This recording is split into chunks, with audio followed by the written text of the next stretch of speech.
കോൺഗ്രസിന്റെയോ CPM-ന്റെയോ റഡാറിൽ പെടാതെ PV Anwar bunker buster ബോംബുകൾ ഇടുമോ എന്നുള്ളതായിരുന്നു.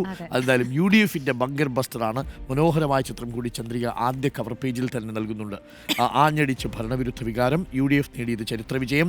6 പഞ്ചായത്തുകളിലും നിലമ്പൂർ നഗരസഭയിലും UDF-ന് ലീഡ്. ഭൂരിപക്ഷം കൂടുതൽ നിലമ്പൂർ നഗരസഭയിൽ. ഫലിക്കാതെ CPM-ന്റെ വർഗീയ കാർഡ്. സ്വന്തം പഞ്ചായത്തിൽ പോലും ലീഡ് നേടാനാവാതെ എം സ്വരാജ്. ഈ പോയിന്റുകളോട് കൂടിയാണ് ചന്ദ്രിക ആ വാർത്ത കൈകാര്യം ചെയ്തത്. ദ ഹിന്ദുവിൻ്റെ തലക്കെട്ട് കൂടി നമുക്കൊന്ന് നോക്കാം. ഹിന്ദുവിൽ Aryadan Shoukath helps UDF reclaim Nilambur with a resounding triumph എന്നാണ് ദ ഹിന്ദു പത്രം റിപ്പോർട്ട് ചെയ്യുന്നത്. ഇതാണ് തെരഞ്ഞെടുപ്പുമായി ബന്ധപ്പെട്ട വാർത്ത. ഇനി ഈ തെരഞ്ഞെടുപ്പ് ഫലം വന്നു കഴിഞ്ഞാൽ പിറ്റേ ദിവസം പത്രങ്ങളിലെ ഈ കാർട്ടൂണൊക്കെ കുറച്ച് ക്രൂരമാവാറുണ്ട്.